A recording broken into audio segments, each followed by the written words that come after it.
তেজ নিয়ে ছুটছে ইয়েমেন।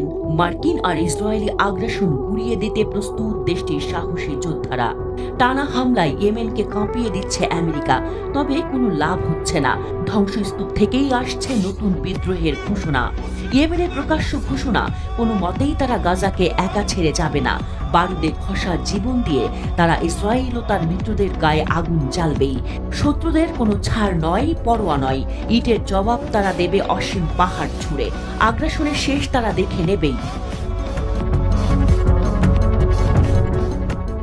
এবার আরও একটি মার্কিন MQ-9 ড্রোন ভূপাতিত করেছে ইয়েমেনি সশস্ত্র গোষ্ঠী হুথি। আল জাউফ প্রদেশের আকাশসীমায় সেটি শত্রুতামূলক মিশন চালাচ্ছিল বলে জানিয়েছে স্থানীয় গণমাধ্যমগুলো।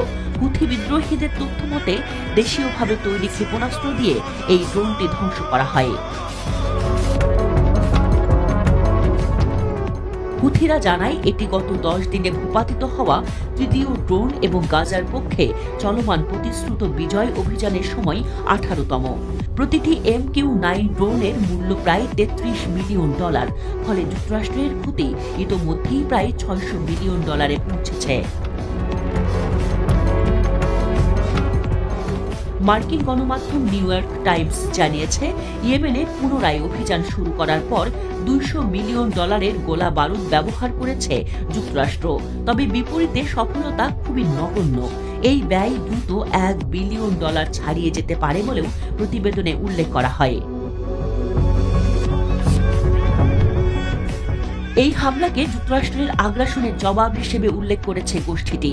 বিশেষ করে বেসামরিক মানুষকে হামলার লক্ষ্যবস্তু বানানোর জবাব বলা হচ্ছে।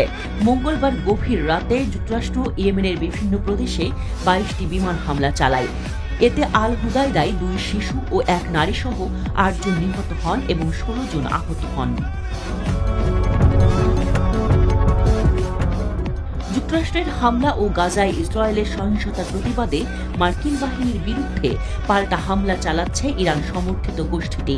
তারা স্পষ্টভাবে জানিয়েছে, যতক্ষণ গাজার উপর হামলা ও অবরোধ চলবে, তাদের প্রতিরোধও চলবে।